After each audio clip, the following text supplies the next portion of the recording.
My name is Kat Smits. I'm a visual theatre maker from the Netherlands.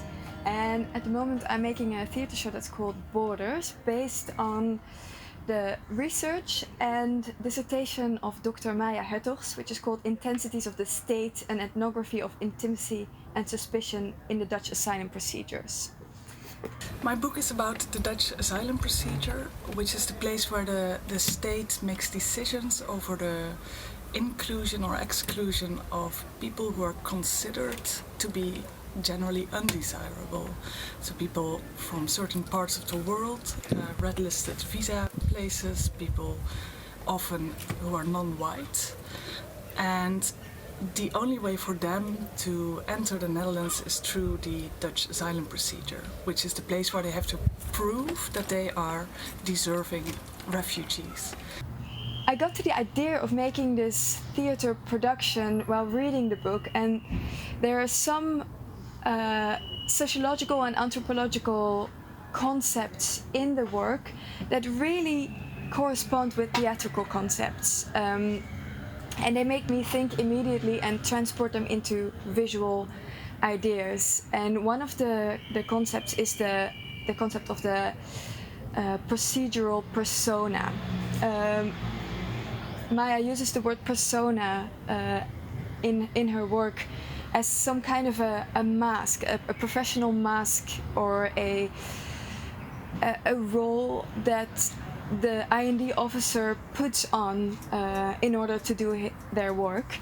The word persona can both be translated as a mask and as a character. The mask allows the actor to play a certain character. The mask gives the actor a framework and a guideline. It helps them attach to the character they play.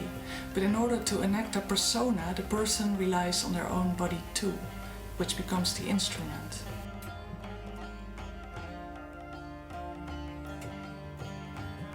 I also found that this persona, this role they play, the character, the face they put up, is a way of shielding themselves in a situation that's very tense, where they have to listen to very emotional stories and at the same time need to always feel that people may be lying to them. So this is a tense situation, and I came up with persona to understand how they hold themselves, how they play this character. And in the ancient Greek tragedies, they used masks to portray the characters. And this concept I translated into a visual image, inspired on these neutral masks, like a really neutral face mask. However, I decided not to keep them neutral because the script for the IND officers, the letter of the law that tells them how to do their job, has not written itself. It has been written by men, and so I decided to give those masks that I make out of foam. I give those masks a different features, and if you look closely at them, you'll see that they are features of predominantly white males, because our laws and our state and rules, they are predominantly written by white males.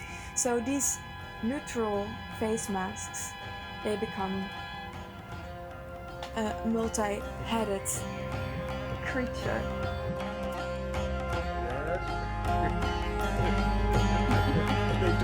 Everybody, the started to recite ancient Persian poetry. Quite beautiful,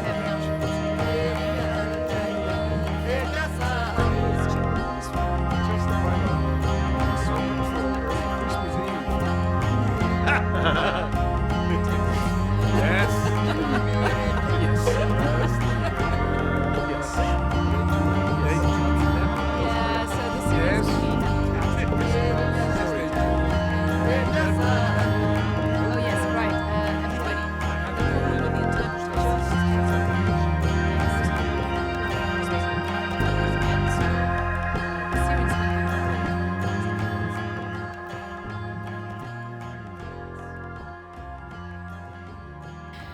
Can you tell me what the story is of Borders? Story is about Andy, and she's a young woman. She works for the Dutch immigration office, and she struggles with working there because on the one hand she wants to be a good person. She wants to be empathetic, kind towards the people who seek asylum, who wants to get into the country. And on the other hand, there's the law, there are the rules, so she has to be strict. And that is her struggle. What also was very important is that my study took place partly in the summer of 2015, when many people came to the different European asylum procedures. This was a reason for the IND to hire many temporary workers. And by observing their work, I got to also see the process of really becoming a good IND officer, being mentored in learning how to be suspicious, how to deal with these heavy stories. I write fiction, and that is because I don't want to be confined to my own life, to my own body even. And as a writer of fiction, of theatre, you can be someone else. You can be anybody you choose to be. You can be a man, you can be a child, you can be a Muslim, you can be black, you can be a criminal, you can be a psychiatrist, whatever. And I think that's very important because in our society we tend to emphasize the differences, that we are different. And we are different, of course we are, but getting into someone else's mind and feelings allows us to recognize how not different we are, or to understand the differences better. Another concept that I'm working on is the one of the body double. After the hearing, the report will function as an applicant's body double. The body double represents the applicant when the decision is made while the applicant is not present. The reason why the procedure is designed like this is to make sure that the decision maker gets to know the applicant without having to face them. The report allows for distance, which is seen as a tool in objectivity because physical closeness might distract a decision maker. The report has no scent, no specific human beauty. It does not cry or get angry. It does not speak back. It does not defend itself. It is rather silent, and it looks like most other text.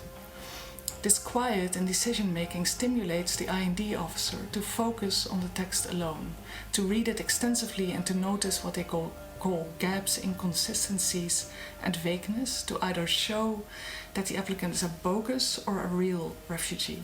The interesting thing with puppetry is that you always have a hierarchy between the puppeteer and the puppet, because the puppeteer is deciding, the puppeteer is manipulating, the puppeteer is giving life literally to the puppet, and the puppet is following. So there's this hierarchy per definition. And what I find very interesting is that you read like this whole pages long of people talking about themselves, questioning, answering. Hidden in there is a lot of poetry.